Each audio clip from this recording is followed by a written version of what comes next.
வணக்கம் நேயர்களே, சொல்லதிகாரம் நிகழ்ச்சிக்கு உங்களை வரவேற்கிறோம். தமிழ்நாடு சட்டமன்றத்திற்கும் ஆளுநருக்கும் இடையே மீண்டும் ஒரு முறை கருத்து மோதல் என்பது ஏற்பட்டிருக்கிறது. இந்த மோதல் எதை மையப்படுத்தியிருக்கிறது என்றால், சித்த மருத்துவ பல்கலைக்கழக மசோதா ஆளுநருடைய பரிந்துரைக்காக நிதி மசோதாவாக அனுப்பப்பட்டது. இந்த மசோதாக்களில் எந்த விதமான கருத்தையும் தெரிவிக்காமல் பேரவைக்கு அனுப்பி வைக்கப்படுவது வழக்கம். ஆனால் இந்த முறை அந்த சட்ட முன்வடிவில் ஆளுநர் தன்னுடைய கருத்தையும் சேர்த்து இதை பேரவையில் உறுப்பினர்களுக்கு வாசித்து காட்ட வேண்டும் என்ற ஒரு வலியுறுத்தலையும் அதில் கொடுத்திருக்கிறார். அப்ராப்ரியேட் கன்சிடரேஷன் என்ற ஒரு வார்த்தையும் அவர் சேர்த்திருக்கிறார். இது அவையுடைய மாண்பை குறைக்கக்கூடிய செயல் என்று கருதி தமிழ்நாடு முதலமைச்சர் மு.க. ஸ்டாலின் ஆளுநருடைய கருத்தை நீக்கக்கூடிய தீர்மானத்தை முன்மொழிந்திருக்கிறார். அந்த கருத்தையும் நீக்கப்பட்டு அவை குறிப்பில் இடம்பெறாத வகையில் அந்த நிகழ்வு என்பது நடந்தேறியிருக்கிறது. இந்த விவகாரம்தான் இன்று மீண்டும் ஒரு விவாதத்திற்கு முக்கிய காரணமாக அமைந்திருக்கிறது. சித்த மருத்துவ பல்கலைக்கழக மசோதா அத்துமீறி கருத்து சொல்கிறாரா ஆளுநர், சட்டமன்றம் நிராகரித்தது சரியா என்ற தலைப்பில் இன்று விவாதிக்க இருக்கிறோம். விவாதத்தில் பங்கேற்பதற்காக கருத்தாளர்கள் திமுக தரப்பிலிருந்து திரு தமிழன் பிரசன்னா, பாஜக சார்பாக திரு ராஜகோபால், விடுதலை சிறுத்தைகள் கட்சி சார்பாக திரு வன்னியரசு, ஓய்வு பெற்ற ஐஏஎஸ் அதிகாரி திரு பாலச்சந்திரன், விமர்சகர் திரு அக்னீஸ்வரன் இன்னொரு சற்று நேரத்தில் இணைய இருக்கிறார். அனைவருக்கும் வணக்கம். முதல்ல தமிழன் பிரசன்னா கிட்டே தொடங்குறேன். கருத்து சொல்றதற்கு அனைவருக்கும் உரிமை இருக்கு. ஆனால் ஆளுநருடைய கருத்தை சட்டமன்றம் நீக்குவதற்கான காரணம் என்ன? இது அரசியலாக்கக்கூடிய முயற்சியா இல்லை அரசியலமைப்பை காக்கக்கூடிய நடவடிக்கையா? முழுக்க முழுக்க அரசியலமைப்பை பாதுகாக்கக்கூடிய ஒரு அரசு என்று சொன்னால் லா இஸ் சுப்ரீமசி. அரசியலமைப்பு சட்டம் எப்படியெல்லாம் வடிவமைத்து இருக்கிறதோ அந்த அடிப்படையில் தான் செயல்பட முடியும். இந்த ஆளுநருக்கு எத்தனை முறை சொன்னாலும் குறைந்தபட்ச உணர்வு கூட வரமாட்டேங்குது. நான் இன்னும் ஒருபடி மேலே போய் சொன்னால் நீங்கள் கோவிச்சுக்குவீங்க. அவர் குறைந்தபட்ச அறிவு தெளிவு கூட இல்லாமல் அவர் எப்படி ஐபிஎஸ் ஆனார், எப்படி ஆளுநர் மாளிகையில் உட்காந்துட்டு இருக்காருன்னு எங்களுக்கு தெரியல.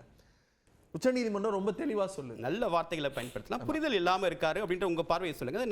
நல்ல வார்த்தைகளை பயன்படுத்தலாம். இப்ப என்ன சொல்றேன்னா, தேவப்பிரியன்ட்ட ஒரு தடவை சொன்னா புரிஞ்சிருது, பிரசன்னா கிட்ட நீங்க ஒரு தடவை சொன்னா புரிஞ்சிருது.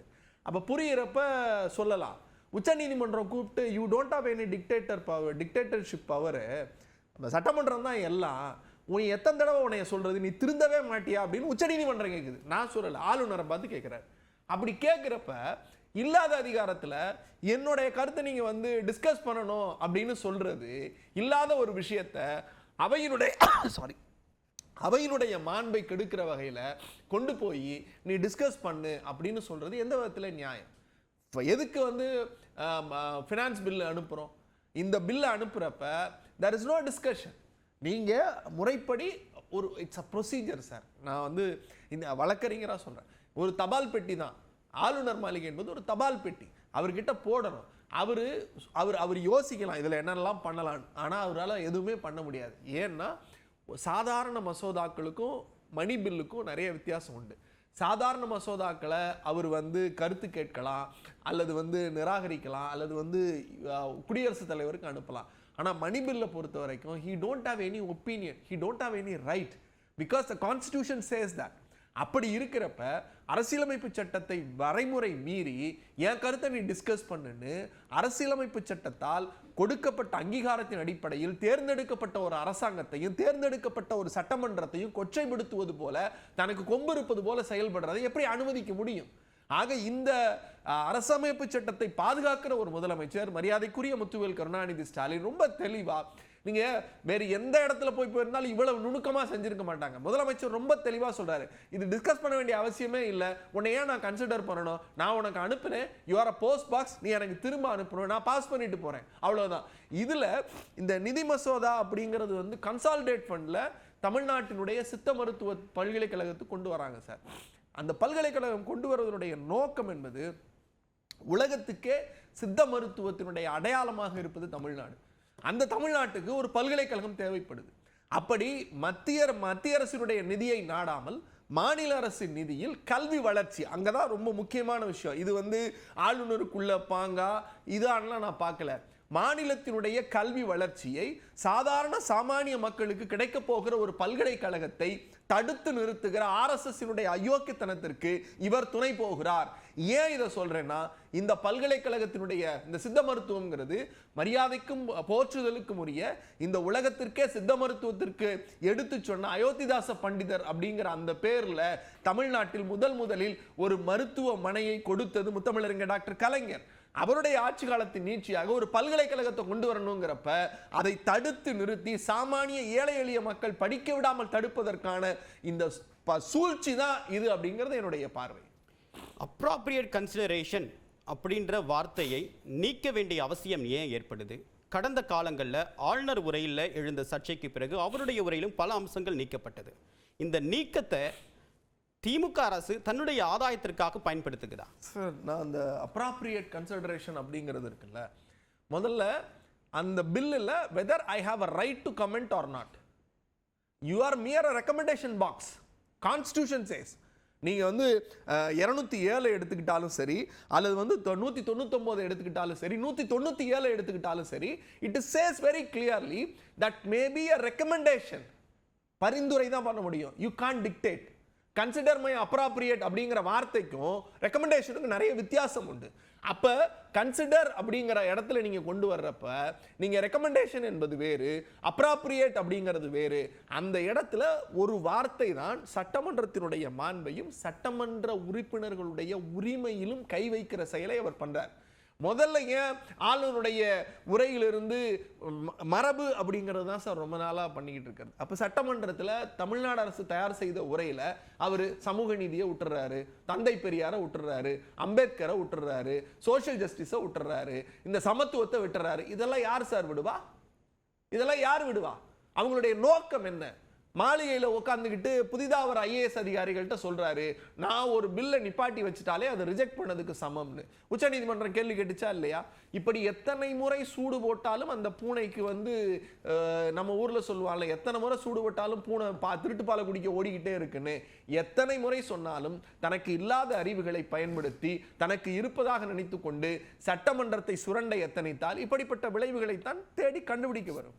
முதல் சுற்று கருத்தாளர் ராஜகோபால், எந்த சட்டப்பிரிவின் அடிப்படையில் இந்த கருத்தை தெரிவிக்கிறார்? சர்ச்சையாக்க வேண்டும் அப்படின்றது நோக்கமா, இல்லை தனக்கு இருக்கக்கூடிய அதிகாரத்தை நீட்டிக்கணும் அப்படின்ற நோக்கத்தோடு இதை செய்கிறாரா? இது ஒரு முக்கியமான விவாதம். அரசியலமைப்பு சட்டத்தை நாம் அடிப்படையாக வைத்து நாம் செய்ய வேண்டிய விவாதம். பாரதிய ஜனதா கட்சிக்கும் ஆளுநருக்கும் எந்த சம்பந்தமும் கிடையாது. ஆகவே நான் பாரதிய ஜனதா கட்சியின் சார்பில் ஆளுநருக்காக பேசுகின்றேன் என்ற அந்த ஒரு பிம்பம் அல்லது அந்த ஒரு தோற்றம் இருக்க வேண்டிய அவசியம் கிடையாது. நான் சொல்வது சட்டத்தின் அடிப்படையில் கூறும் சில கருத்துக்கள். இதை கேட்பதற்கு 4 நாட்களுக்கு முன்னதாக பாஜகவுடைய மாநில தலைவர் நயினா நாகேந்திரன் ஒரு கருத்தை சொல்றார். ஆளுநர் மீது குற்றச்சாட்டுகளை சுமத்தினால் பாஜக வேடிக்கை பார்த்து கொண்டிருக்காது அப்படின்னு சொல்றாரு. ஸோ நீங்கள் பாஜகவை டிஸ்டன்ஸ் பண்ணுறீங்க, ஆனால் உங்கள் தலைவர் பார்த்து கொண்டிருக்காது, வேடிக்கை பார்த்து கொண்டிருக்க மாட்டோம் அப்படின்னு சொல்கிறார். ஆளுநருடைய ப்ரொடெக்டரே நாங்கள் தான் அப்படின்ற மாதிரி சொல்கிறார். அதாவது அவர் மீது நீங்கள் வந்து சேரை தூற்றி நீங்கள் வீசினால் பாரதிய ஜனதா கட்சி சும்மா இருக்காது என்பதுதான் பாரதிய ஜனதா கட்சி தலைவரின் கருத்தாகும். இப்பொழுது நம்ம பேசுகிறது சட்டத்தின் அடிப்படையில் ஆளுநர் வந்து ஒன்று செஞ்சுருக்காரு. நான் வந்து முதல்லயே சொல்கிறது விரும்புகிறதுனா, ஆளுநர்ன்றது வந்து டாக்டர் அம்பேத்கர் வந்து கான்ஸ்டியூஷனை வந்து டிராஃப்ட் பண்ணும்பொழுது அவர் சொன்னது, தி governor shall act as a bridge between the center and the state to ensure harmony in relations between the center and the state. அதாவது நல்ல ஒரு சுமூகமான உறவு ஏற்பட வேண்டும் என்றால் மத்திய அரசுக்கும் மாநில அரசுக்கும் இடையே அதில் ஆளுநர் வந்து ஒரு முக்கிய பங்கு வகிக்க வேண்டும் என்பதுதான் டாக்டர் அம்பேத்கர் சொன்ன கருத்து. ரெண்டாவது, டாக்டர் அம்பேத்கர் என்ன சொன்னாருன்னா, the governor shall act as a philosopher, a guide and a friend and a guide of the government அப்படின்னாரு. அதாவது எலெக்டட் கவர்மெண்ட்டுக்கு ஆளுநர் வந்து ஒரு ஃப்ரெண்டாகவும் இருக்கணும், ஒரு ஃபிலாசபராகவும் இருக்கும், கைடாகவும் இருக்கணும்.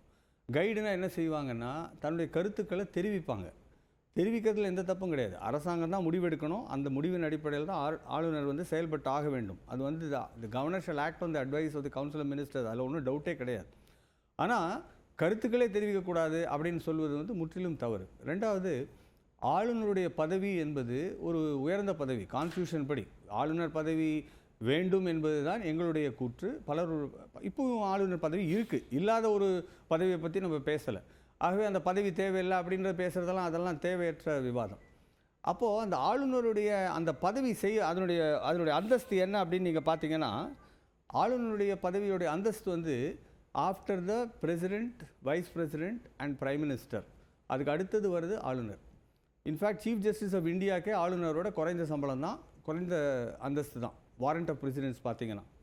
ஆனால் ஆளுநருக்கு அந்த முக்கியத்துவம், அந்த மரியாதையை நாம் எப்பொழுதும் கொடுக்க வேண்டும். அந்த பதவிக்கான மரியாதையை நம்ம எப்பொழுதும் கொடுக்க வேண்டும். அதில் ஆளுநர் மீது எந்த விதமான விமர்சனம் நேரடி அவருடைய செயல்பாடு மீது தான் விமர்சனம் வருது. உச்சநீதிமன்றம் ஒரு கருத்தை சொல்லியிருக்கு. கடந்த ஏப்ரல் மாதம் 8ஆம் தேதி ஒரு முக்கியமான தீர்ப்பு சொன்னாங்க. அந்த தீர்ப்பில், உச்சநீதிமன்ற தீர்ப்பில், governors action was not only deliberated obstructive but also violated constitutional procedure.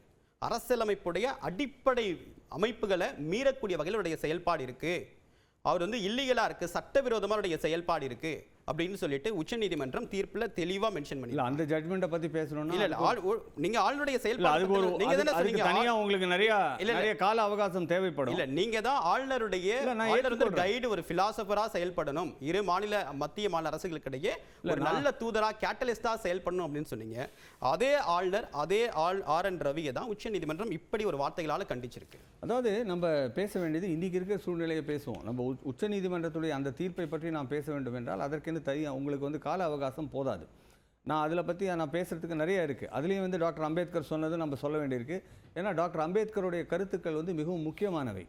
அப்போவே அம்பேத்கர் என்ன சொன்னாருன்னா, நீங்கள் ஒரு கால நிர்ணயம் செய்ய வேண்டாம், அதை மாற்றினது முதல்ல 6 வாரம் தான் முதல்ல இருந்தது, அதை மாற்றினது doctor Ambedkar. As soon as பாசிபிள்னு மாற்றினதே டாக்டர் அம்பேத்கர். என்ன காரணம்னா, அது ஒரு சுமூகமான உறவுக்கு அது இடம் அளிக்காது. ஆகவே நீங்கள் டைம் போடாதீங்க, ஆஸ் சூன் அஸ் பாசிபிள்னு போடுங்கன்னு போட்டு அதை அக்செப்ட் பண்ணிட்டாங்க கான்ஸ்டியூண்ட் அசம்பிளியில். அந்த ஜட்மெண்ட்டை நம்ம தனியாக பேசலாம். பட் இப்போ நம்ம பேசுகிறது இன்றைக்கி ஆளுநர் செஞ்சது எந்த விதத்தில் கரெக்டு தப்பு அப்படின்னு நம்ம பேச வந்திருக்கோம். அந்த விவாதத்தில் மணி பில், இது ஒரு மணி பில்லுன்றது என்னுடைய நண்பர் பிரசன்னா அவர்களும் ஏற்றுக்கொண்டார்.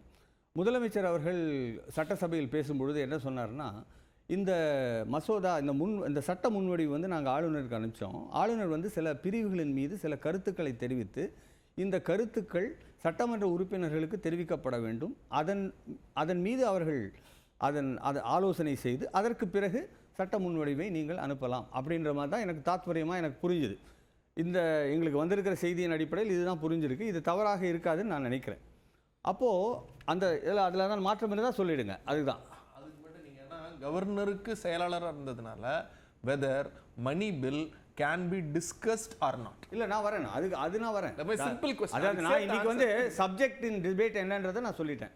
இப்போ மணி பில்லுக்கும் மற்ற பில்லுக்கும் என்ன வித்தியாசம் அப்படின்னா, லெஜிஸ்லேட்டிவ் அசம்பிளி, லெஜிஸ்லேட்டிவ் கவுன்சில்னு 2 இருந்ததுன்னா, மணி பில் லெஜிஸ்லேட்டிவ் அசம்பிளியில் மட்டும்தான் இன்ட்ரடியூஸ் பண்ண முடியும். லெஜிஸ்லேட்டிவ் கவுன்சிலில் அதுக்கு ஓட்டே கிடையாது. லெஜிஸ்லேட்டிவ் அசம்பிளியில் அதை பாஸ் பண்ணிட்டாங்கன்னா அது பாஸ் ஆகிடும். லெஜிஸ்லேட்டிவ் கவுன்சிலில் டிஸ்கஸ் தான் பண்ண முடியும். நம்மகிட்ட இப்போ லெஜிஸ்லேட்டிவ் அசம்பிளி மட்டும் இருக்கிற காரணத்தால் இல்லை, லெஜிஸ்லேட்டிவ் கவுன்சில்ன்ற பிரச்சனை கிடையாது.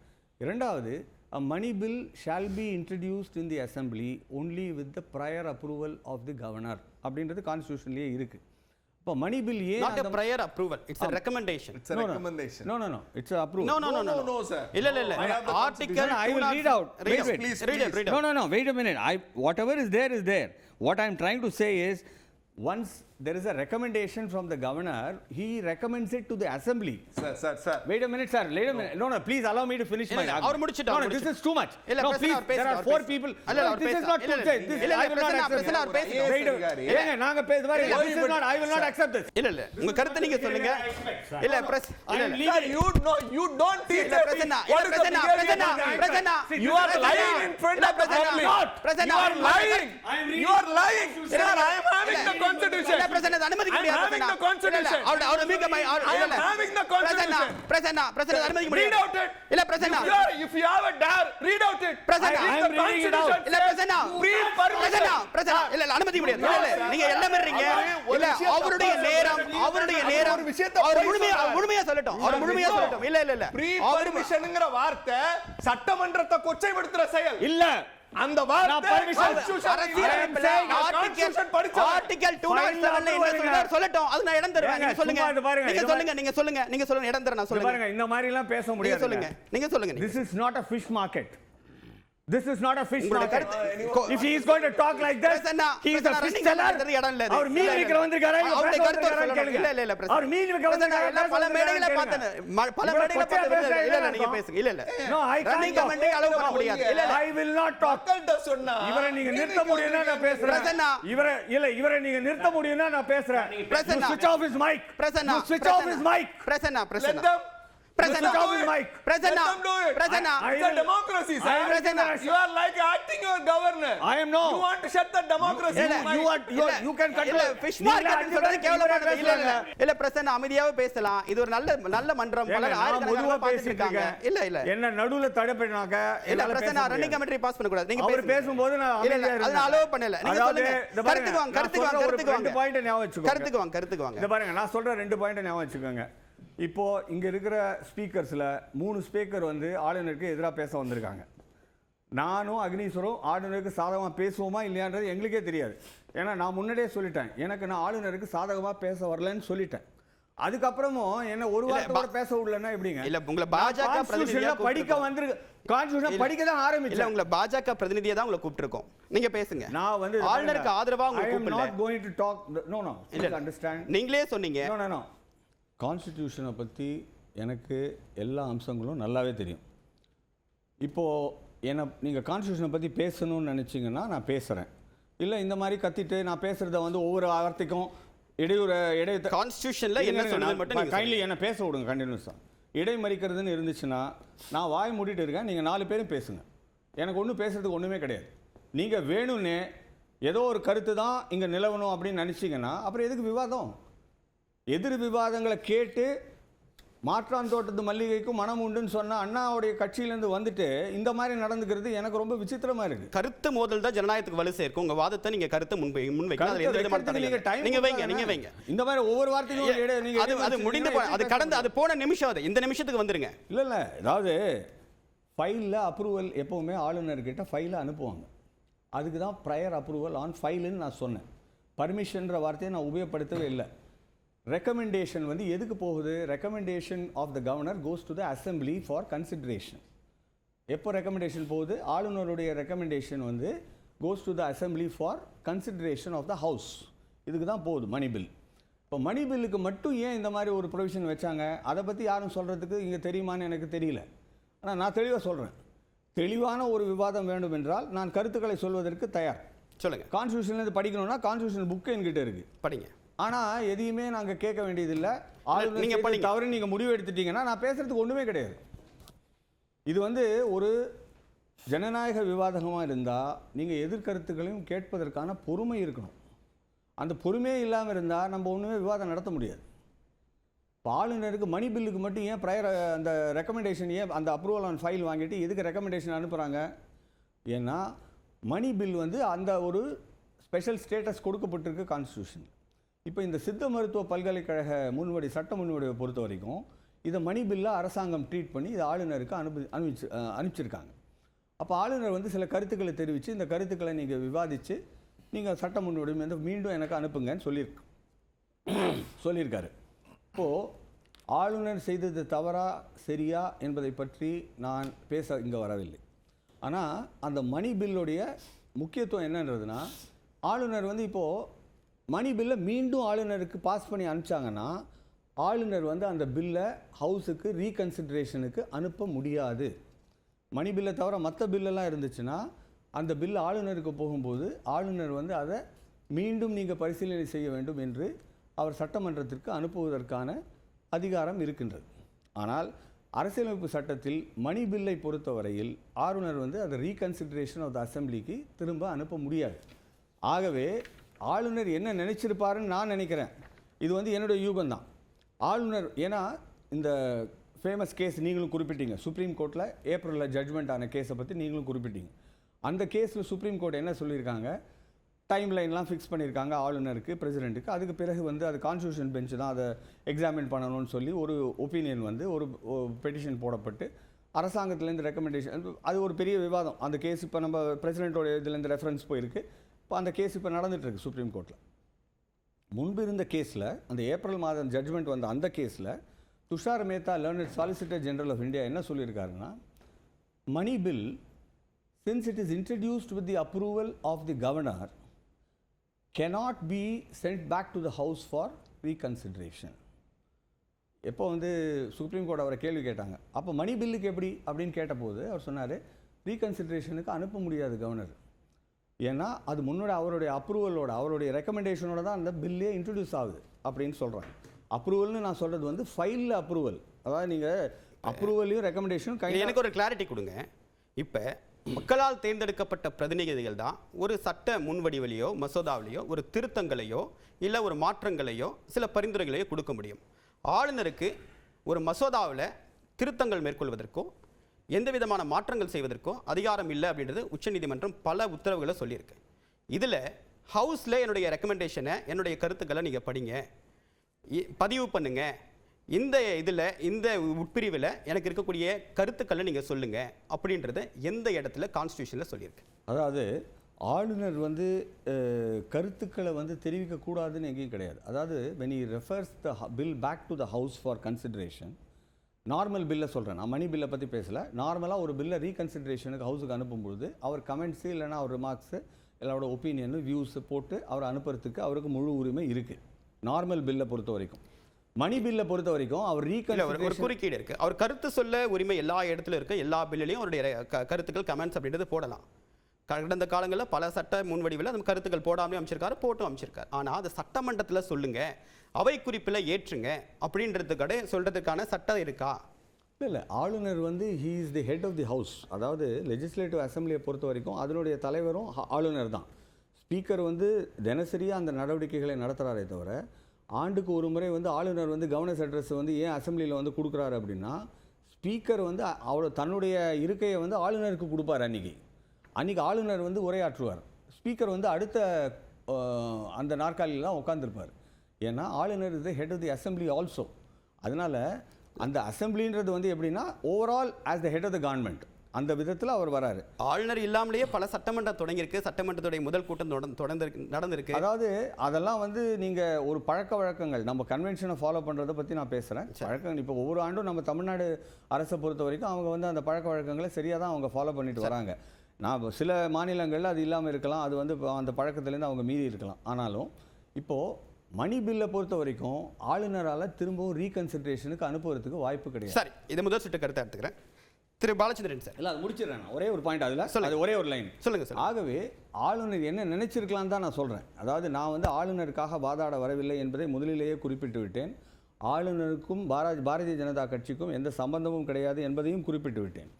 ஆனால் ஆளுநர் ஏன் சில கருத்துக்களுடன் சட்டமன்றத்திற்கு அனுப்பி இருக்கலாம் என்பது தான். அதுக்கு என்ன கருத்தாக இருக்க முடியும்னா, ஆளுநர் மற்றொரு காலத்தில், அதாவது அந்த சட்டம் வந்து முழு வடிவம் பெற்று சட்டமன்றத்தில் நிறைவேற்றப்பட்டு ஆளுநருக்கு அனுப்பப்படும் பொழுது அப்பொழுது கருத்துக்கள் தெரிவிப்பதற்கு ஆளுநருக்கு எந்த வாய்ப்பும் இருக்காது. கடந்த காலத்தில் எங்க கேள்வி வருது அப்படின்னா, கடந்த காலத்தில் ஆர்டிகல் 200 இன்டர்பிரேட் பண்ணி அவர் மேற்கொண்ட நடவடிக்கை உச்சநீதிமன்றத்தால் கண்டிக்கப்பட்டிருக்கு. சரி, இதை முதல் சுற்று கருத்து நம்ம அது பழைய ஜட்ஜ்மென்ட் பேசலாம். நிறைய திரு பாலச்சந்திரன் சார், அத்துமீறி கருத்து சொல்கிறாரா ஆளுநர், இல்ல சட்டமன்றம் நிராகரித்தது சரியா? இதுல இருக்கக்கூடிய அரசியல் என்ன சொல்கிறேன். அதுக்கு முன்னாடி ஒரு சின்ன அப்சர்வேஷன்.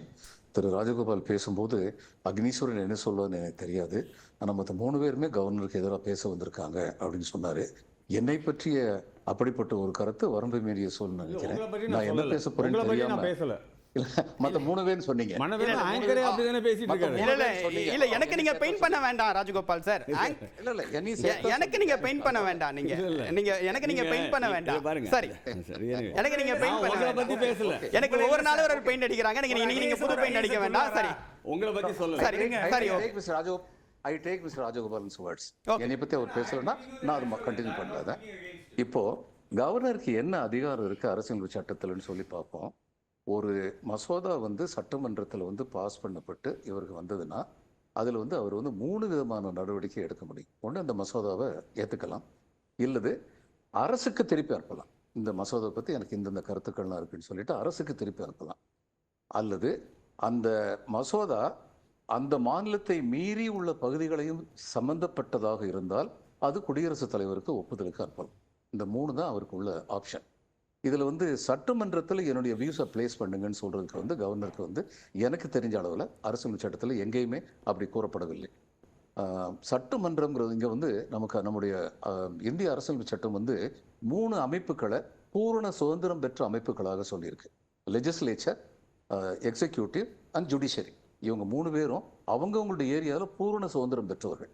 அதில் வந்து இன்னொருத்தர் வந்து தலையிட முடியாது. அப்படி வச்சது காரணம் செக்ஸ் அண்ட் பேலன்ஸ் வந்து ஒரு சிஸ்டத்தில் இருக்கணும் அப்படிங்கிறதுக்காக அப்படி வந்து கொண்டு வந்திருக்காங்க. அப்போ இந்த இதில் கவர்னர் வந்து இவங்களுக்கு எழுதியிருந்தாருன்னா அது வேறு விஷயம்.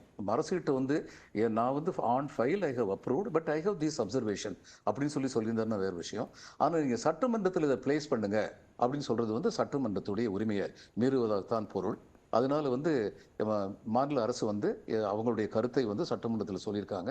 சட்டமன்றம் இப்படி ஒரு தீர்மானம் நிறைவேற்றினால் அது சரியானது தான் என்று நான் நினைக்கிறேன். ஏனென்றால் மரபுகள் பாதுகாக்கப்பட வேண்டியவை, மரபுகள் மிக மிக முக்கியமானவை. அவரவருக்கு உள்ள எல்லையில் அவரவர்கள் அமர்ந்து கொள்ள வேண்டியது என்பதுதான் ஜனநாயகத்தின் அடிப்படை தத்துவம். இதில் வந்து நம்முடைய ஆளுநர் வந்து பல சமயங்களில் வந்து அதை மீறி நடந்திருக்கிறாருங்கிறதுக்கு நானோ நீங்களோ சொல்ல வேண்டியதில்லை, உச்சநீதிமன்றமே சொல்லியிருக்கு. இதுக்கு மேலே சொல்கிறதுக்கு எதுவுமே இல்லை. அதனால் இந்த நேரத்துலையும் நான் பார்க்குறேன், கவர்னர் வந்து இவங்ககிட்ட வந்து இதை பிளேஸ் பண்ணுங்க அப்படின்னு சொல்கிறது, சட்டமன்றத்தில் பிளேஸ் பண்ணுங்கன்னு சொல்கிறது வரம்பு மீறிய செயல். இப்போ கடந்த காலங்களில் கால நிர்ணயம் எதுவும் குறிப்பிடப்படலை, அரசியலமைப்பில் முடிவெடுக்கக்கூடிய கால அவகாசம் எதுவும் இல்லை அப்படின்றது ஒரு கிரே ஏரியாவாக இருந்துச்சு. இப்போ சட்ட முன்வடிவு ஒரு பேரவையில் நிறைவேற்றப்படாத ஒரு மணி பில்லுக்கு தன்னுடைய கருத்தை சொல்றது மூலமா இன்னொரு சர்ச்சையை ஆளுநர் திட்டமிட்டு உருவாக்குறாரா? ஆமாம், ஆளுநர் எல்லாத்தையுமே திட்டமிட்டு உருவாக்குறது தான் நான் நினைக்கிறேன். ஹி என்ஜாய்ஸ் கான்ட்ரவர்சிஸ்ன்னு தெரியுது எனக்கு. ஏதாவது ஒன்று சொல்லி அதில் ஒரு 10 பேர் வந்து கூச்சல் கிளப்பி கொஞ்ச நாள் நியூஸ் பேப்பரில் வந்து அந்த நியூஸ் வந்துகிட்டு இருக்கும். பொதுவெளியிலையும் பல கருத்துக்களை சொல்லியிருக்காரு. எனக்கு தெரிஞ்ச பெரியார் ஒருத்தரை தவிர வேறு எல்லாருக்குமே அவர் காவி உடை உடுத்தி விட்டார். அந்த மாதிரிலாம் அவர் பேசியிருக்காரு. மார்க்சிசத்தினால இந்த நாடே நாசமாக போச்சுன்னு பேசியிருக்காரு. இது மாதிரி பல கருத்துக்கள் சொல்லியிருக்காரு. சட்டமன்றத்தைன்னு சொல்லி வச்சு பார்த்தா சட்டமன்றத்திற்கு என்று உள்ள பூரண அதிகாரங்கள், அதனுடைய அட்டானமி, அதை யாருமே வந்து மீறக்கூடாது. உதாரணமாக நீதிமன்றங்களிலிருந்து நோட்டீஸ் வந்ததுன்னா, சட்டமன்றத்தில் ஒரு உறுப்பினர் பேசியதற்காக நீதிமன்றங்களிலிருந்து சம்மன் வந்ததுன்னா சபாநாயகர் சொல்லியிருக்காரு, அவைத்தலைவர் சொல்லியிருக்காரு, இக்னோர் தட் நோட்டீஸ் அப்படின்னு சொல்லியிருக்காரு. இங்கே நீங்கள் பேசியதற்காக உங்கள் மேல் யாரும் வழக்கு தொடர முடியாது அப்படின்னு சொல்லியிருக்காரு. இதெல்லாம் வந்து திட்டமிட்டு தான் திரு ராஜகோபால் ரொம்ப கரெக்டாக சொன்னார். கவர்னருக்கு வந்து 6 வீக்ஸ் அதெல்லாம் டைம் கொடுக்கல. ஆனால் ஒன்று இது பண்ணுறதுக்கு as soon as possible அப்படிங்கிற வார்த்தை வந்து ரொம்ப அழகாக ராஜகோபால் சொன்னார். அப்போ as soon as possible வந்து இவர் ஃபாலோ பண்ணியிருக்காரா அப்படின்னு பார்த்தா நிச்சயமாக ஃபாலோ பண்ணல. பிரசன்னா சொன்னார், ஒரு ஐஏஎஸ் ஆஃபீஸர் சொன்னார்னு. அது மட்டும் இல்லை, பொது வெளியிலையும் தான் சொல்லியிருக்காரு. நான் வந்து ஒரு பில்லை நிறுத்தி வச்சிருந்தனால அதுக்கு ரிஜெக்ஷன் தான் அர்த்தம் அப்படின்னு சொல்கிறது எல்லாமே வந்து வரம்பு மீறிய செயல்கள் தான். ஆளுநருங்கிறது வந்து மிக மிக பொறுப்பான, மிக மிக கௌரவமான ஒரு பதவி. அப்போ அங்கே உட்கார்ந்துருக்கவங்க வந்து அந்த பொறுப்புக்கும் அந்த கௌரவத்துக்கும் ஏற்ற வகையில் நடந்து கொள்ள வேண்டும் என்பதுதான் நம் அனைவருடைய எதிர்பார்ப்பாகவும் இருக்கும். ஆனால் திரு ஆர்.என். ரவி அவர்கள் இதுவரை நடந்து கொண்டது அப்படிப்பட்ட பொறுப்பையோ அப்படிப்பட்ட கண்ணியத்தையோ காண்பிக்கவில்லை என்பதுதான் உண்மை. சரி, இது முதல் சுற்று கருத்தா இருக்கு. திரு அக்னி, ஆளுநருடைய விவகாரத்தை அதிமுக எப்படி அணுகுது? இந்த விவகாரத்தை பொறுத்த வரைக்கும் திமுக திட்டமிட்டு அரசியலாக்குது அப்படின்ற ஒரு கருத்து பரவலாக கடந்த காலங்களில் பேசப்பட்டது. ஆனால் இப்போ அரசியலமைப்பை காக்கக்கூடிய முயற்சி தான் இது அப்படின்னு சொல்லிட்டு திமுக தரப்பில் சொல்கிறாங்க. உங்களுடைய பார்வை? சார், இன்றைக்கி நடந்தது இந்த சட்ட முன்வடிவு வந்து சரத்து 207 பிரிவின் 3 கீழ் ஆளுநர்கிட்ட பரிந்துரை நம்ம வந்து வாங்கணும், ஒப்புதல் வாங்கணும் அப்படின்றதுனால அனுப்பிச்சிருக்கிறாங்க. அதை அவங்க திரும்பி வந்து ஆளுநர் வந்து சட்டமன்றத்திற்கே சொன்னது என்னன்னு கேட்டிங்கன்னா, கன்சிடர், பரிசீலனை பண்ணுங்க. அது இல்லாமல் அப்ரோப்ரியேட் கன்சிடரேஷன் அப்படின்ற வார்த்தையை பயன்படுத்தியிருக்கிறார். அப்போ பொருத்தமான பரிசீலனை என்பதைத்தான் மாண்புமிகு தமிழ்நாடு முதலமைச்சர் இன்றைக்கி சட்டப்பேரவையில் சொல்லியிருக்கிறார். இதில் நடந்தது என்ன அப்படின்னு கேட்டிங்கன்னா, அப்படி ஆளுநர் சொன்னார் அப்படின்றது தான் சிஎம் சொன்னார். அதைத்தான் ஆளுநர் சொன்னார், கன்சிடர் ஆர் அப்ரோப்ரியேட் கன்சிடரேஷன் சொல்லியிருக்கிறாங்க. அதைத்தான் இன்றைக்கு சட்டமன்றத்தில் மாண்புமிகு முதலமைச்சர் சொன்னார்னு தான் சொன்னேன். அப்படி சொல்லுகிற போது தமிழ்நாடு முதலமைச்சர் அவர்கள் என்ன சொல்கிறாங்க அப்படின்னு சொல்லிங்கன்னா, அப்போ பொருத்தமான அல்லது தகுந்த அந்த வார்த்தையைத்தான் அவர்கள் சொல்லுகிறார்கள் என்றால், நாங்கள் அது பொருத்தமற்றதையவா நாங்கள் செய்திருக்கிறோம் அப்படின்ற நிலைப்பாட்டில் மாநில அரசு நிலைப்பாடாக இருக்குது. நான் கேட்குறேன், அப்படி ஒருவேளை சட்டமன்ற மசோதா முன்வடிவு திரும்ப கன்சிடர் பண்ணுங்க, பரிசீலனை பண்ணுங்க என்று வந்தால் சட்டமன்றத்திற்கு இருக்கக்கூடிய அதிகாரம் என்ன? அப்போ மாநிலத்தில் இருக்கக்கூடிய சட்டமன்ற உறுப்பினர்கள் அதை வாக்கெடுப்பு நடத்தலாம். அப்படி இல்லை அப்படின்னா அவங்க என்ன முடிவெடுக்கிறாங்களோ அது சட்டமன்றத்துக்கு உரிய ஒரு குரல் வாக்கெடுப்பு அல்லது எண்ணிக்கையின் அடிப்படையில் பண்ணுவாங்க. ஆனால் இங்கே இதை காரணம் காட்டி இதுவே இதனுடைய வழக்கமாக இருக்கிறது, அதனால் இந்த தீர்மானத்தை நாங்கள் நிறைவேற்றுகிறோம் அப்படின்னு சொல்லியிருக்கிறாங்க. கேட்குறேன், தமிழ்நாட்டில் சட்டமன்றத்தில் இந்த தீர்மானத்தை நிறைவேற்றிய திராவிட முன்னேற்ற கழக அரசு அது மாநில சுயாட்சி என்று சொல்லுகிறார்கள். நேற்றைய தினம் நடந்தது, சட்டமன்றத்துக்குள்ள சட்டமன்ற உறுப்பினர்களுக்கு அதிகாரம் இருக்குன்னு சொல்றார் இல்லையா, அப்படி அதிகாரம் இருக்கு என்று சொன்னால் மாநில முதலமைச்சருக்கு என்ன அதிகாரம் இருக்கோ அதுதான் எதிர்க்கட்சி தலைவருக்கும் அதிகாரம் இருக்கு. ஆனால் விதி எண் 56 என்ன சொல்லுதுன்னா, எதிர்க்கட்சி தலைவர் அவர்களுடைய கோரிக்கை அல்லது மானிய கோரிக்கையாக இருக்கட்டும், சிறப்பு விவாதமாக இருக்கட்டும், எதுவாக இருந்தாலும் எதிர்க்கட்சி தலைவர்கள் சொல்லுவதை கேட்டறிந்ததற்கு பிறகுதான் அதற்கு பிறகு சபாநாயகர் வாயிலாக நாம் கோரிக்கை வைக்கிற போது அது முதலமைச்சரோ அல்லது அந்தந்த துறையின் அமைச்சர்களோ பதிலளிப்பார்கள். ஆனால் நேற்றைய தினம் அது நடந்ததா? நடக்கலை. இல்லை, நேற்றைய நிகழ்வு அப்படின்றது அதுவும் ஒரு சட்டமன்றத்தால் அனுப்பப்படக்கூடிய ஒரு சட்ட முன்வடிவுக்கு மசோதா. இது கடந்த காலத்தில் எடப்பாடி பழனிசாமி அவர்கள் அனுப்பிச்ச மசோதாவுக்கும் பொருந்தும். இப்போ அந்த மசோதா மீது ஆளுநர் இதே மாதிரியான நிலைப்பாடு எடுக்கிறார். அப்படி என்றால் கடந்த காலத்தில் எதிர்க்கட்சி தலைவருக்கு அங்கீகாரம் இல்லை, அவருடைய உரிமைகள் பாதுகாக்கப்படவில்லை அப்படின்றதுக்காக சட்டமன்றத்திற்கு இருக்கக்கூடிய இறையாண்மையை விட்டு கொடுத்துருவீங்களா? ரெண்டு விஷயம். நீங்கள் சட்டமன்றத்தில் சட்டம் இயற்றுவதற்காக இருக்கிறோம், ஆனால் அது சட்ட ரீதியாக நாம் சந்திக்க முடியவில்லை என்றால் அடுத்த கட்டமாக நீதிமன்றத்தை நாடுவது தானே ஒரு அரசாங்கத்தினுடைய முறை. அதுதானே ஏற்கனவே மசோதாக்கள் இப்படி நிலுவையில் இருக்கிறது. as soon as possible என்றால் அதற்கு கால நிர்ணயம் விதிக்கப்படவில்லை அரசியலமைப்பு சட்டத்தில். ஆகவே அதை காரணம் காட்டி 142 நாள் கழிச்சு நீட்டு விலக்கு மசோதாவையே திரும்ப அனுப்பினார்கள். அப்படி அனுப்பியதற்கு பிறகு மாநில அரசு அப்படி விட்டுருச்சா? நீதிமன்றத்தை நாடிச்சா இல்லையா? அதேபோல் இதை நாடி இருக்க வேண்டியது தானே என்பதுதான் அரசு தரப்பினுடைய வாதமா இருக்கிறத தாண்டி இல்ல இங்க இப்படித்தான் நடக்கும் அப்படின்னா இறையாண்மையையும் அதனுடைய மாண்பையும் ஒவ்வொரு முறையும் போய் நீதிமன்றத்தில் தான் நிலைநிறுத்தணுமா? ஆளுங்கட்சிக்கு தான் அந்த இறையாண்மை இருக்கிறதா? தமிழ்நாட்டில் எதிர்க்கட்சிக்கு அந்த இறையாண்மை இல்லையான்னு கேட்கிறேன். எல்லாருக்குமே தான் இருக்கு. அப்ப நேத்து அது நடக்கலையா சார்? ஒரு சட்டத்துக்கும் ஒரு ஆளுங்கட்சி என்றால் நாங்கள் முரண்டுவாதமும் எதிர்க்கட்சியை முடக்குவதுதான் எங்கள் நோக்கம்னா எங்க போய் நிக்கிறது? சரி, அப்படின்னா உச்சநீதிமன்றத்தில் இதுக்கு முன்னாடி மசோதாக்களுக்காக தமிழ்நாடு அரசு நீதிமன்றத்தை முறையிட்டுச்சே, அப்ப எல்லாம் ஏன் இந்த தீர்மானம் வரல? இந்த தீர்மானத்துக்காக சொல்றேன். ஒவ்வொரு இடத்திலையும் தீர்மானங்கள் போடுவாங்க. சரி, அது அவர் மீது குற்றம் சாட்டுவதா இல்லையா என்பது எனக்கு தேவையில்லை. திரு வன்னியரசு, இல்லை, இந்த ஆளுநருடைய இந்த போக்கு இன்னைக்கு இல்லை, 2021 அவர் இங்கே ஜாயின் பண்ணதிலிருந்தே மக்களால் தேர்ந்தெடுக்கப்பட்ட ஒரு அரசுக்கு எதிராக அல்லது அந்த அரசை எப்படியெல்லாம் முடக்குவது அப்படிங்கிற அடிப்படையில் தான் அவர் செயல்படுறாரு. 2020 அதாவது திமுக அரசு வருவதற்கு முன்பிருந்தே 2020 போடப்பட்ட அந்த மசோதாக்கள்லேருந்து 2023 வரை மொத்தம் 22 மசோதாக்கள். அந்த மசோதாக்களுக்கு சேர்த்து தான் திமுக அரசு உச்சநீதிமன்றத்துக்கு போனாங்க. அதில் ஒரு 10 மசோதாக்களை உச்சநீதிமன்றம் உடனே அவங்களுடைய அந்த அதிகாரத்தின் அடிப்படையில் 142 அடிப்படையில் எங்களுக்கு இதில் இருக்கிற அதிகாரத்தின் அடிப்படையில் நான் இதை நாங்களே பாஸ் பண்ணுறோம் அப்படின்னு பண்ணுறாங்க. அதில் மொத்தம் அந்த கடந்த ஏப்ரல் 8, 2025 நீதியரசர்கள் அதாவது பார்ட்டிவாலா மகாதேவன் அந்த பெஞ்சு கொடுத்த தீர்ப்பு மொத்தம் 415 பக்கம். அதை ரொம்ப முக்கியமாக நான் பார்க்குறேன். அரசியலமைப்பு சட்டத்தினுடைய ஒவ்வொரு வரிகளையும் அவ கோட் பண்ணி பேசுகிறாங்க. அரசியலமைப்பு சட்டத்தை தான் சொல்கிறாங்க. அதில் ரொம்ப முக்கியமாக சொல்கிறது, ஆளுநருக்கு தன்னிச்சையான அதிகாரம் என்பதற்கு அரசியலமைப்பு சட்டத்தில் இடமில்லை. சட்டப்பேரவையால் நிறைவேற்றப்படும் மசோதாவுக்கு அரசியலமைப்பு பிரிவு 200-இன் கீழ் ஏதாவது ஒரு நடவடிக்கையை அவர் எடுக்க வேண்டும். அவர் சொல்கிறதில்ல மாநில அரசின் ஆலோசனைப்படியே ஆளுநர் செயல்பட வேண்டும். அரசியலமைப்பு சட்டப்பிரிவு 200-இன் கீழ் அவருக்கென எந்த தனிப்பட்ட விருப்புரிமையும் இல்லை. இது இந்த வழக்கு ரொம்ப முக்கியமாக என்னென்னா, பேரறிவாளன் வழக்கில் இந்த வழக்கு வரும்பொழுது மாநில அரசினுடைய அந்த தீர்மானத்தின் அடிப்படையில் தான் நீங்கள் இவர் கிடப்பில் போட்டுறாரு, அதை நடவடிக்கை எடுக்கலை. அப்போ இதை கோட் பண்ணி தான் உச்சநீதிமன்றம் சொல்லுது, இது நீங்களே முடிவெடுத்திருக்கணும், நாங்கள் விடுதலை பண்ணுறோம்னு சொல்லி இவரை மீறி தான் பேரறிவாளன் அவர்களை விடுதலை பண்ணாங்க. அதை ஒட்டி தான் எல்லாருமே விடுதலை ஆகிட்டாங்க.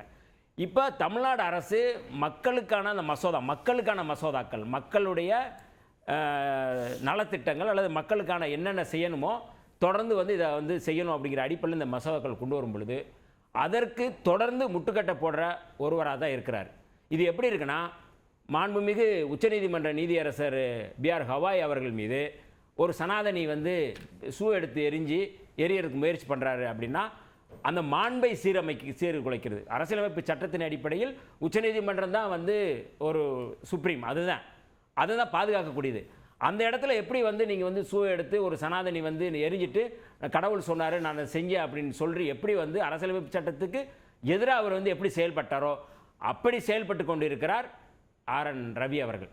அப்போ நீங்கள் இதுவரை எந்த தமிழ்நாட்டு வந்ததுக்கப்புறம் எந்த மாண்பையும் எதையுமே அவர் பாதுகாக்கவில்லை. ஒரு மக்களால் தேர்ந்தெடுக்கப்பட்ட அரசுக்கு எந்த ஒத்துழைப்பும் இல்லை. அப்போ இந்த பின்னணியில் இன்றைக்கி அவர் சொல்கிறது அப்படிங்கிறது தமிழ்நாட்டை மட்டுமல்ல, தமிழர்களை ஒட்டுமொத்தமாக அவமதிக்கிறது மட்டுமல்லாது அரசியலமைப்பு சட்டத்தை அவமதிக்கிறார். எத்தனை முறைங்க குட்டுவாங்க? உச்சநீதிமன்றம் தானங்க நீங்கள் வெளிப்படையாக சொல்லு 415 பக்கம் இதை நீங்கள் அவர் நேராக ரிசைன்மெண்ட் அவர் ஓடி இருக்கணும். அது ஆனால் அரசியலமைப்பு சட்டத்தை அவர் மதிக்கலை. நான் மதிக்க மாட்டேன்றாரு. நான் ஒன்றும் அதை பற்றி கண்டுக்க மாட்டேன், நான் திரும்ப சொல்லுவேன். இப்போ என்ன சொன்ன கன்சிடர் பண்ணுங்கன்னு சொல்கிறதுக்கும் அப்புறம் உரையாடல் தானே நிகழ்த்துறாரு அவரு. ஒரு மசோதால தனக்கு இருக்கக்கூடிய உச்சநீதிமன்றம் என்ன சொல்லுது, உனக்கு எந்த அதிகாரம் இல்லை, 3 தான். இப்போ மரியாதைக்குரிய பாலச்சந்திரன் ஐயா சொல்கிறார், உனக்கு ஆளுநருக்கு இருக்கிற 3 வாய்ப்புகள் இருக்குது அப்படின்னா நீ கையெழுத்து போடு, இல்லைனா அங்கே திருப்பி அனுப்பு, அல்லது நீ இவங்களுக்கு நீ குடியரசுத் தலைவருக்கு அனுப்பு அப்படிங்கிற ஒரு வாய்ப்பு இருக்குது. இதில் நீ இதை திருத்து இதை பண்ணு அப்படின்னு சொல்கிறதுக்கு என்ன இருக்குது? தமிழ்நாடு அரசு மக்களால் தேர்ந்தெடுக்கப்பட்ட அரசு அறிக்கை நீ கொடுத்து இப்போ சமூக நீதி, கலைஞர், அம்பேத்கர் அப்படிங்கிற வார்த்தையை சொல்லும்போது அதை நீங்கள் திட்டமிட்டு அதை அவாய்ட் பண்ணுறீங்க. ஆனால் நீங்கள் எப்படி அப்ரோப்ரியேட் அப்படின்னு சொல்லி நீங்கள் பொருத்தமாக நீங்கள் போடுங்க அப்படின்னு நீங்கள் எப்படி அதை சொல்ல முடியும்? அப்போ இன்றைக்கி மாண்புமிகு முதல்வர் அவர்கள் மக்களுடைய உணர்வை வெளிப்படையாக பிரதிபலிக்கிற வகையில் தான் இந்த தீர்மானத்தை முன் வச்சிருக்கிறாங்க. எல்லாரும் ஏற்றுக்கொண்டு தான் அந்த தீர்மானம் நிறைவேற்றப்பட்டிருக்கு. இதில் நம்ம என்ன சொல்கிறோம்னா, திட்டமிட்டு எப்படி இது தண்ணீருக்கும் மீனுக்கும் சம்மந்தம் இல்லை அப்படின்னு சொல்கிறது போல் பாஜகவுக்கும் ஆளுநருக்கு சம்மந்தம் இல்லைங்கிறது போல் ஆளுநர் தான் பாஜகவுடைய ஒரு ஊது உழலா. இன்னைக்கு தமிழ்நாட்டில் இருக்கிற அரசியல் ரீதியான கடுமையான விமர்சனத்தை இது என்ன தண்ணீர் அப்போ பாம்புக்கும் விஷத்துக்கும் எப்படி பொருத்தம் இல்லையோ அது போல ஆளுநர் இருக்கிறார். நான் மைல்டா சொல்லட்டுங்களா? எப்படி சொல்லணும்னு சொல்லுங்களேன். தண்ணீருக்கும் மீனுக்கும் எப்படி தொடர்பு இல்லையோ அப்படித்தான் ஆளுநருக்கு அப்படின்னு சொல்றது அது கடுமையான வார்த்தைனா, பாம்புக்கும் விஷத்துக்கும் எந்த சம்பந்தம் இல்லையோ அப்படியான ஒரு பாம்பு தான் ஆளுநர் சொன்னா அது அப்படி மைல்டா சொல்லலாமா? நானு ஒரு அரசியலமைப்பு உச்சநீதிமன்றம் 2 முறை இவரை குட்டு வாங்கியிருக்கு. ஒரு கிராமத்தில் உச்சநீதிமன்றம் தன்னுடைய தீர்ப்புல ரொம்ப தெளிவா 415 பக்கம் அறிக்கை அவர் படிச்சாரான்னு தெரியல. எந்த அறிக்கையும் படிக்கல. நீங்க கிராமங்களில் சொல்லுவாங்க, இருங்க நான் சொல்றேன், ஒரு மாட்டுக்கு ஒரு சூடுன்பாங்க. இந்த டைட்டிலுக்கும் இல்ல இப்ப உச்சநீதிமன்ற உத்தரவு மதிச்சதாலதான் கடந்த முறை மீன்வளத்துறை மீனவ கல்லூரி மசோதாவை பிரசிடென்ட்டுக்கு அனுப்புறாரு. கடந்த காலத்தில் 2 நாட்கள் நடவடிக்கை எடுக்காமல் இருந்தார். இப்போ என்ன முடிவு அப்படின்றத பிரசிடென்ட்டுக்கு அனுப்பிச்சிடுறாரு. உடனடியாக சுப்ரீம் கோர்ட்டுக்கு போறாங்க தமிழ்நாடு கவர்மெண்ட். ஒன்று இப்போ அதை எப்படி படிக்கவே இல்லை அப்படின்னு சொல்ல முடியும்? உச்சநீதிமன்றத்துடைய தீர்ப்பை மதிக்கிறாரு, நடவடிக்கை எடுக்கிறாரு. இந்த விஷயத்தில் தன்னுடைய கருத்தை சொல்றாரு. அதை நீக்கக்கூடிய உரிமை சட்டமன்றத்துக்கு இருக்கு. என்ன கருத்தாங்க திணிப்புங்க? இது என்ன இல்லை ஒரு மசோதா சித்த மருத்துவம் தொடர்பான அந்த மசோதா வருது அப்படின்னா அந்த மசோதாவில் கன்சிடர் அப்படிங்கிறது அதான் முதலமைச்சர் மிக தெளிவாக சொல்கிறாரு. கன்சிடர்னா நாங்கள் அது பிரச்சனை இல்லை, நாங்கள் கன்சிடர் பண்ணுறோம் அப்படிங்கிறது ஒரு பிரச்சனை இல்லை. ஆனால் நீங்கள் அதுக்கு பொருத்தமாக அப்ரோப்ரியேட் அப்படின்னு சொல்லி நீங்கள் அந்த வார்த்தையை போடுறது மூலமாக இவங்க முறைகேடாக இருக்கிறாங்க. அதாவது ரொம்ப முக்கியமான வார்த்தை. அந்த வார்த்தை சாதாரணம் இல்லை. அப்போ இது என்னன்னா, ஆளுநருங்கிற ஒரு நபர் அரசியலமைப்பு சட்டத்தை நீங்கள் வந்து ஏற்றுக்கொள்வதில்லை, அதுக்கு கட்டுப்படுறதில்லை. அரசியலமைப்பு சட்டத்திற்கு கட்டுப்படுறதை தாண்டி உச்சநீதிமன்றம் சொல்லியிருக்கிற தீர்ப்பில் ரொம்ப முக்கியம், நீங்கள் சட்டமன்றத்துக்கு அங்கே நீங்கள் வந்து கட்டுப்பட்டவர் தான் அப்படின்னு சொல்கிறாங்க. நீங்க என்ன பேசுறீங்க? ஒரு வார்த்தை கூட நீங்க பேசலையே. அப்ப நீங்க இப்ப வந்து அக்னீஸ்வரன் என்ன சொல்றாரு, சட்டப்பேரவையில வந்து எதிர்க்கட்சிக்கும் ஆளுநர் பிரச்சனையை பேசும்போது எதிர்க்கட்சியில எப்படி இருக்கு அப்படின்னு இதை வந்து திசை திருப்புறது. இதை விட மோசமா வந்து திரு ராஜகோபால் குறுக்கிட்டீங்க. இப்ப நான் அதாவது ஒரே ஒரு பாயிண்ட் தான் சொல்ல விரும்புறேன். நம்ம இந்த விவாதத்தை பொறுத்த வரைக்கும் சட்டத்தில் என்ன சொல்லப்பட்டிருக்கு அதுதான் முக்கியமே தவிர, நான் வந்து யாருக்கும் சாதகமாக பேச வரல. சட்டத்தில் என்ன சொல்லப்பட்டிருக்குன்றது தான் நான் சொல்ல வந்திருக்கேன். நான் ஆளுநருடைய செயலாளராக இருந்திருக்கேன். ஆளுநர் எப்படி செயல்பட வேண்டும், ஒரு இணக்கமான உறவு ஆளுநருக்கும் அரசாங்கத்திற்கும் எப்படி இருக்க வேண்டும், இதையெல்லாம் எனக்கு வந்து நான் பாடம் எடுக்க முடியும். அது தெரியாதவங்க வந்து அநாகரிகமாக பேசலாம் இங்கே. ஆனால் எனக்கு தெரியும் சட்டம் யாருக்கும் பாடம் எடுக்க வேண்டாம், எல்லாருக்கும் சமதளத்தில் இருக்கவங்க. நான் யாருக்கும் இங்கே பாடம் எடுக்க சொல்லலை, நான் வெளியில சொல்றேன். இல்ல நீங்க பாடம் எடுத்ததுன்னு சொல்றதுனால கேட்கிறேன். நான் பாடம் எடுக்கக்கூடிய அளவுக்கு எனக்கு கான்ஸ்டிடியூஷன் தெரியும். சரி, இப்போ நான் ஒரே ஒரு பாயிண்ட்டை மட்டும் சொல்ல விரும்புகிறேன். சொல்லுங்க. அதாவது I am reading out from Article 200 where it talks about assent to bills. இதில் ஏன் நான் சொல்ல வரேன், நான் அதை குவாலிஃபை பண்ணுறேன். The governor may as soon, நான் ரொம்ப ஷார்ட்டாக தான் படிக்கிறேன். The governor may as soon as possible after the presentation to him of the bill for assent return the bill if it is not a money bill with a message requesting that the house reconsider the bill on any specified provisions thereof. அப்போ இல்ல நீங்களே சொல்லிட்டீங்க மணிகள் அல்லாத அப்படி நீங்க சொல்லிட்டீங்க. இல்ல முடிச்சறேன். ஒரு செகண்ட் இது மாதிரி நான் இல்ல அது தவறா என்ன முடிக்கல.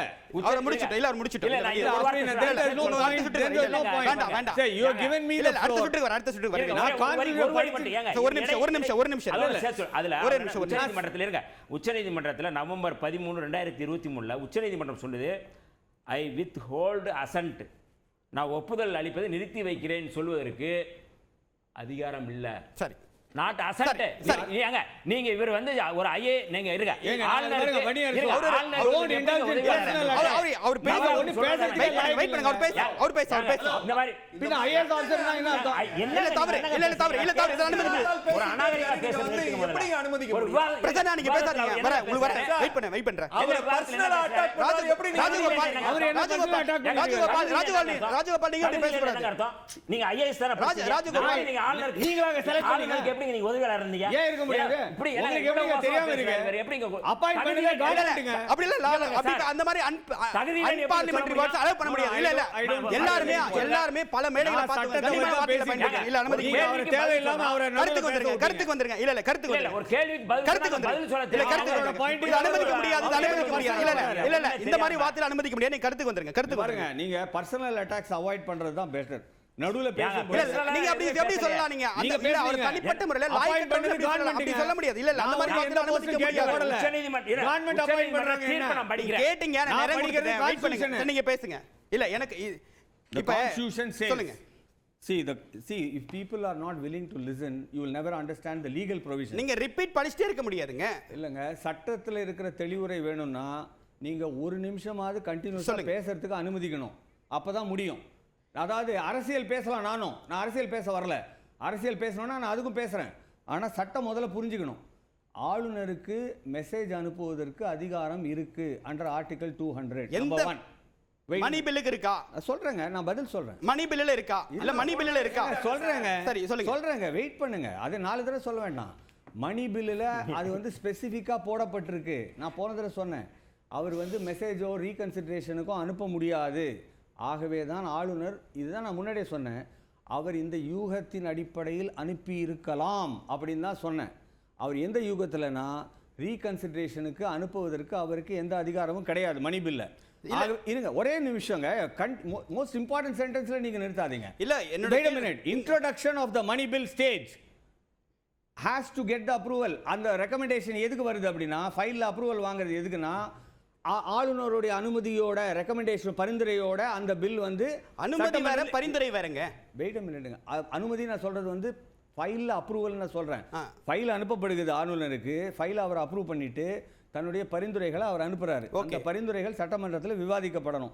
ஐ recommend that the bill be presented to the assembly. Sir, விவாதத்தை அவர் திசை திருப்புறாரு. சார், என்ன சார் இல்ல, இல்ல. ஏங்க, இருங்க, இருங்க. wait a minute. விவாதத்தை அவர் இல்ல, என்னோட திசை கேள்வி, என்னோட கேள்வி, திருப்புறாரு. தமிழ்நாடு அரசுக்கு எதிராக செயல்பட்டு இல்ல, இல்ல, என்னோட கேள்வியை வாங்கிக்கோங்க. நீங்க கேள்வியை- அரசியலமைப்பு சட்டத்தை சொல்லி சொல்லி அவர் I திசை am திருப்புறாரு. reading out the என்னோட நீங்க கேள்வியை அதை வாங்கிக்கோங்க. என்னோட இல்ல, கேள்வி இதை நாங்க அனுமதிக்க முடியாது. இல்ல, என்னோட கேள்வியை வாங்கிக்கோங்க. சார், இங்க இல்ல, பாருங்க. wait அந்த பண்ணுங்க. விவாதத்தை அவர் திசை திருப்புறாரு. இல்ல, wait பண்ணுங்க. wait பண்ணுங்க, wait ஆளுநருக்கு பண்ணுங்க. ஒத்துவதா, இல்ல, wait பண்ணுங்க. இல்ல, wait பண்ணுங்க. பேசுறாரா? இல்ல, wait பண்ணுங்க, wait பண்ணுங்க. ராஜகோபால், இதை விட நீங்க- நாங்க இல்ல, இல்ல, அறிவித்தாங்க. ராஜகோபால், என்னோட கேள்வியை வாங்கி- பேசலைங்க. இல்ல, இல்ல, என்னோட கேள்வியை நீங்களே வாங்கிக்கோங்க. பேசி நீங்களே முடிவு பண்ணிக்கோங்க. இல்ல, இல்ல, கேள்வி வாங்கிக்கோங்க. அரசியலமைப்பு சட்டத்தை வச்சுக்கிட்டு நீங்களே பேசி நீங்களே முடிவு பண்ணிக்கோங்க. கேள்வி வாங்கிக்கோங்க. கேள்வி வாங்கிக்கோங்க. நீங்களே பேசி கேள்வி நீங்களே வாங்கிக்கோங்க. முடிவு பண்ணிக்கோங்க. இல்ல, இல்ல, இல்ல, ஒரு நிமிஷம். எதுக்கு இங்க அப்புறம் எங்களை இல்ல, இல்ல, கூப்பிடுறீங்க? இன்னைக்கு நீங்களே பேசி நீங்க முடிவு பதில் பண்ணிக்கோங்க. கேள்வியை வாங்கிக்கோங்க. கேள்வியை அடிக்கிறது Constitution of India. கான்ஸ்டிடியூஷன் இருக்குங்க.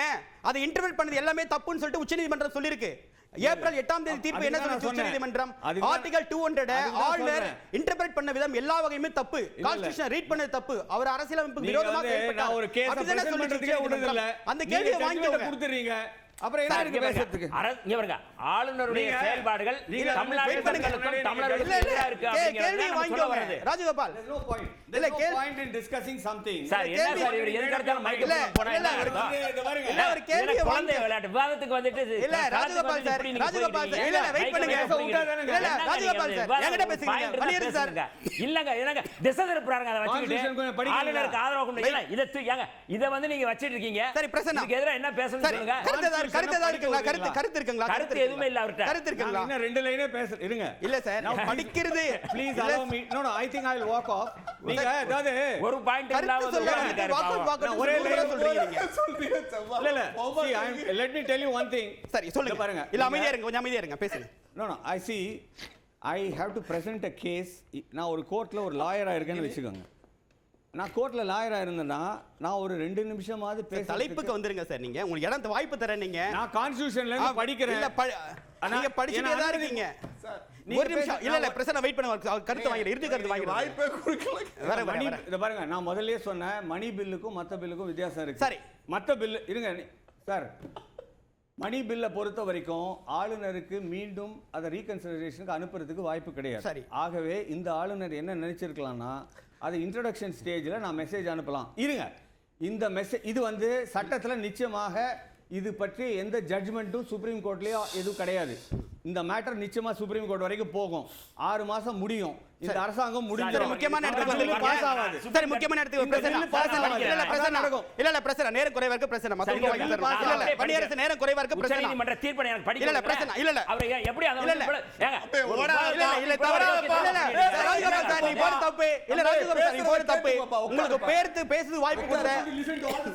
இல்ல, இல்ல, நீங்க சார், என்ன ராஜகோபால் சார், நீங்க போறது தப்பு. ராஜகோபால் சார், இல்ல, இல்ல, பிரசன்னா. பிரசன்னா, உங்க கருத்து சொல்லுங்க.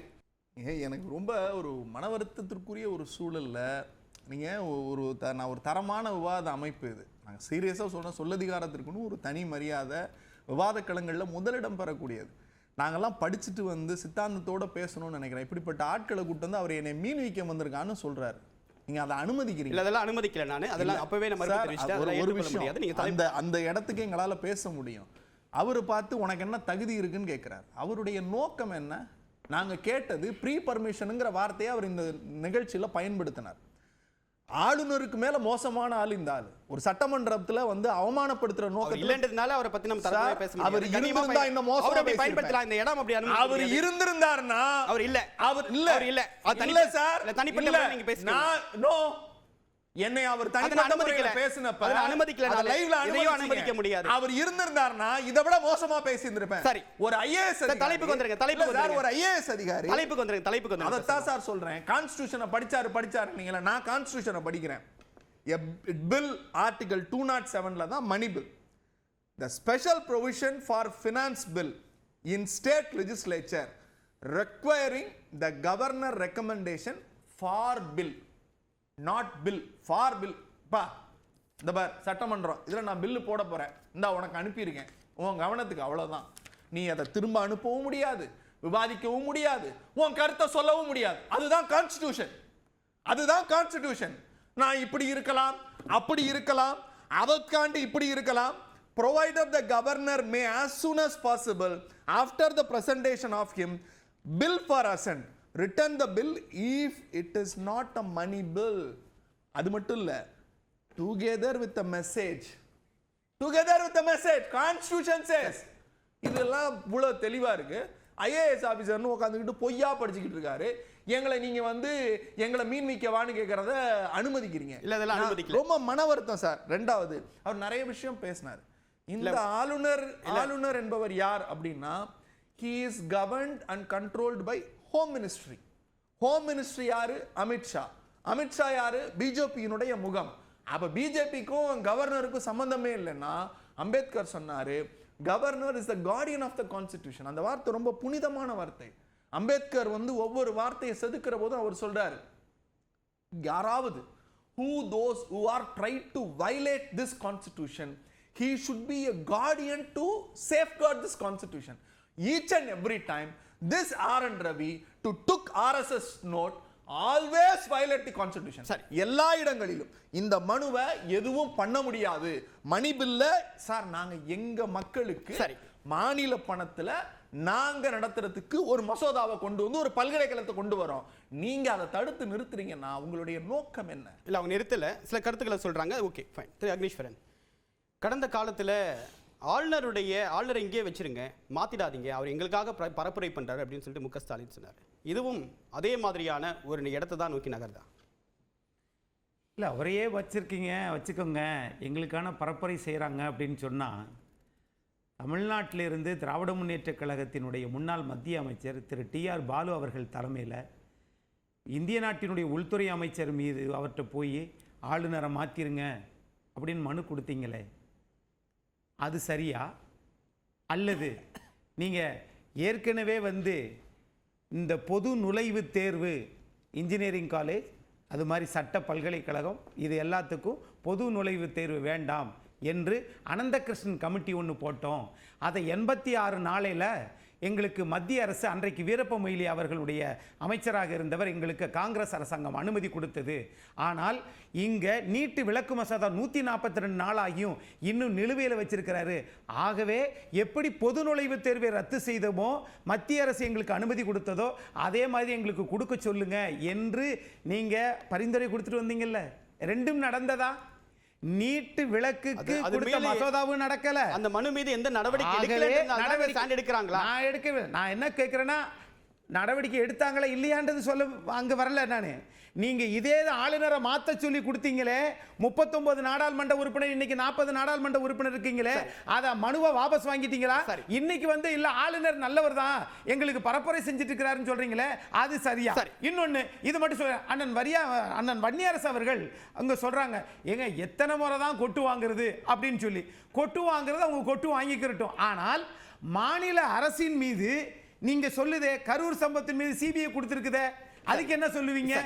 அது மாதிரி நீங்க எஸ்ஐடி அமைக்க வேண்டாம், தனி விசாரணை வேண்டாம் அப்படின்னு சொல்லி இருக்குதே. ஆம்ஸ்டாங் வழக்கல இல்ல வேண்டாம் விசாரிக்கட்டும் சொல்லிருச்சே. அப்ப அதெல்லாம் மாநில அரசு கொட்டுவாங்கலையா? சரி திரு வன்னியரசு, இதுல 2 செய்தியை நான் பிரிச்சு பார்க்குறேன். நான் மாநில அரசு அப்படிங்கிறது அவருடைய உரிமை, அதான் தமிழ்நாடு அரசு அப்படிங்கிறது இல்லாமல் மாநிலத்துக்கான உரிமை, அதான் சுயாட்சின்னு சொல்லி இன்றைக்கி தமிழக முதலமைச்சர் தெளிவுபடுத்தியிருக்கிறாரு. இப்போ பல்கலைக்கழகங்களுக்கு நீங்கள் மசோதா நீங்கள் அனுமதி கொடுங்கன்னா அவர் டெல்லிக்கு அனுப்புகிறார். இப்போ கூட கலைஞர் பேரில் இருக்கிற மசோதாவுக்கு அவர் ஆளுநருக்கு அனுப்பிட்டார், குடியரசுத் தலைவருக்கு அனுப்பிட்டார். தமிழ்நாடு அரசும் வழக்கு போட்டிருக்கிறாங்க. அந்த வழக்கு போடுவது அப்படிங்கிறது தன்னுடைய உரிமையை, மாநில சுயாட்சியை நிலைநாட்டுவது அப்படிங்கிறது முக்கியம். இப்போ நீங்கள் ஆளுநரை மாற்றுங்க அப்படின்னு சொல்லி கோரிக்கை வைக்கிறது அப்படிங்கிறதோ, அல்லது ஆளுநர் தேவையில்லை அப்படின்னு சொல்லி சொல்கிறதோ, அது நம்முடைய உரிமை சார்ந்தது, எல்லோருக்கும் சேர்ந்தது, அதிமுகவுக்கும் சேர்ந்தது தான். இந்த உரிமை அப்படிங்கிறது மாநிலத்துக்கு. நாளைக்கு அவர் ஒரு வேளை நம்முடைய மரியாதைக்குரிய எடப்பாடி பழனிசாமி அவர்கள் இன்னைக்கு பேசுகிறாரு, கடந்த முறை அவர் பேசியிருந்தார்ல, அவரும் உரிமை சார்ந்து பேசுகிறார்ல. அப்போ இந்த உரிமை சார்ந்தது அப்படிங்கிறது அரசுக்கானது அப்படிங்கிறது தாண்டி மக்களுக்கானதை நம்ம பேசுகிறோம். அப்போ நீங்கள் கேட்கல அப்படிங்கிறதுனால, இருங்க நான் சொல்லி முடிச்சிடறேன். ஆனால் இருங்க, அப்போ இது அவர் கேட்கல அப்படின்னா ஆளுநர், என்னுடைய கேள்வி என்னன்னா, ஆளுநர் 2021 ஜாயின் பண்ணுறாரு. சரி, இப்போ வர இந்த அரசோடு ஒத்து ஏதாவது அவர் செஞ்சிருக்கிறாரு. ஏன்னா நீங்கள் கார்டியன் ஆஃப் த ரோல் அவர் அவரை காட்டுறாங்க. அப்போ நீங்கள் ஆளுநர் இந்த இதுக்கு வேணா கார்டியன் அப்படின்னா என்ன இதை பாதுகாத்திருக்கிறாரு அப்படிங்கிறது ரொம்ப முக்கியமாக இருக்குது. அப்போ ஒரு ஆர்எஸ்எஸ்னுடைய செயல் திட்டத்தை நடைமுறைப்படுத்தக்கூடிய ஒருவராக தான் ஆளுநர் ரவி இருக்கிறாரே ஒழிய, அதை தாண்டி அவர் அரசியல் பண்றாரு. இங்க வந்து நீங்க வந்து சிதம்பரத்துக்கு போய் தலித்துகளுக்கு நாங்க பூணூல் போடுறோம் அப்படின்னு சொல்றத யார் ஆதரிப்பாங்க? அவர் அதை தாண்டி வந்து அரசியல் செய்யறது அப்படிங்கிறது பாஜக RSS செயல் திட்டம் அப்படிங்கிறத நம்ம வந்து பார்க்குறோம். திரு பாலச்சந்திரன் சார், இறுதி கருத்து சுருக்கமாக சொல்லுங்க. இப்போ தொடர்ச்சியாக உச்சநீதிமன்றத்துடைய கண்டிப்பு, கடுமையான தீர்ப்பு அப்படின்னு வந்தாலும் கூட ஆளுநர் தன்னுடைய போக்கில் நிறைய விமர்சனங்களை சந்திக்கிறார். தமிழ்நாடு சட்டமன்றம் வெர்சஸ் ஆளுநர் அப்படின்ற மோதல் கிட்டத்தட்ட 5 ஆண்டுகளாக நீண்ட காலமாக இருக்குது. இப்போது மேலும் கூர்மை அடைஞ்சிட்டு இருக்கு. இது அரசியல் களத்தில் என்ன மாதிரியான தாக்கத்தை ஏற்படுத்தும்? குறிப்பாக அதிமுக பாஜக கூட்டணிகள் இன்னும் திரளாத நிலையில் அடுத்து வரக்கூடிய மாதங்களில் என்ன தாக்கத்தை ஏற்படுத்தும்? முதல்ல இன்னைக்கு உள்ள விவாதம் என்னன்னா, சட்டமன்றம் நிராகரித்தது சரியா, அது முதல்ல சொல்லிடுவோம். சட்டமன்றம் நிராகரித்தது சரிதான். ஏன்னா திரும்ப திரும்ப திரு வன்னியரசு அவர்களும் பிரசன்னாவும் ரொம்ப தெளிவாக வந்து சொன்னாங்க, மணிபில்ல வந்து அவருக்கு எந்த அத்தாரிட்டியும் கிடையாது. இதை வந்து திரு அக்னீஸ்வரனும் அதை மறுக்கலை. அக்னீஸ்வரன் என்ன சொன்னார், எல்லாத்துக்கும் கோர்ட்டுக்கு போறீங்களா, இதுக்கும் கோர்ட்டுக்கு போங்க. அது மிக திறமையான ஒரு திசை திருப்பல். ஆனால் நான் என்ன சொல்றேன், இங்கேயே நடவடிக்கை எடுக்க முடியும் போது எதுக்கு கோர்ட்டுக்கு போனோம்? நிராகரிக்கும் அப்படின்னு சொல்றதே வந்து நடவடிக்கை. இது ஒன்று. ரெண்டாவது, திரு RN ரவி அவர்கள் வந்து ஒரு மாநில ஆளுநர் என்ற முறையில் அவர் ஃபங்க்ஷன் பண்ணல. அவர் ஒரு தடவை விளையாட்டுக்கு சொன்னாங்களா சீரியஸ் சொன்னாங்கன்னு தெரியல, அண்ணாமலை அவர்களுக்கும் RN ரவி அவர்களுக்கும் மிகப்பெரிய காம்படிஷன் இருந்துச்சு. யார் ஃப்ரண்ட் பேஜில் வந்து நியூஸ் வந்து பிடிச்சிக்குவாங்கன்னு சொல்லி மிகப்பெரிய காம்படிஷன் இருந்துச்சு சொன்னாங்க. அது மாதிரி தான் அவருடைய நடவடிக்கைகள் எல்லாமே தெளிந்த நல்ல கருத்துக்களை சொல்வது என்பது அவருடைய வழக்கம் இல்லை. அதாவது இவரை நான் எப்படி பார்க்குறேன், இந்த 4 வருஷம் 5 வருஷத்தில் ஒன்று பேசிடுவோம், பேசுனா அது வந்து ஃப்ரண்ட் பேஜில் வரும். அதில் உண்மை இருக்கா இல்லையாங்கிறத பற்றி யார் கவலைப்படணும்? அதை 4-5 நாளைக்கு நம்ம அதை பேசுறது தானே நிற்கும். அதுக்கடுத்து இன்னொன்று தூவி விடுவோம். இதே மாதிரி ஒரு ஆளுநர் என்ற பொறுப்பில் இருப்பவர் நடந்து கொள்ளக்கூடாது. நீங்களே சொன்னீங்க, சுப்ரீம் கோர்ட்டு சொல்லியாச்சு. ஏதோ ஒரு படத்தில் வந்து வின்னர்னு சொல்லி நினைக்கிறேன், வடிவேலு பார்த்து சொல்லுவார், வில்லன் வந்து சொல்லுவார், இவனை என்ன செய்யறது, அடிச்சு பார்த்தாச்சு, உதச்சி பார்த்தாச்சு, என்ன செய்யறது இவனை அப்படின்னு சொல்லி கேட்பாரு. அது மாதிரி தான் இன்னைக்கு ஆளுநர் பார்த்து நம்ம வந்து அதிசயப்பட வேண்டியிருக்கு. அவ்வளோதான். இறுதி கருத்து மிக்க நன்றி. நிகழ்ச்சியில் பங்கேற்றமைக்கு மிக்க நன்றி.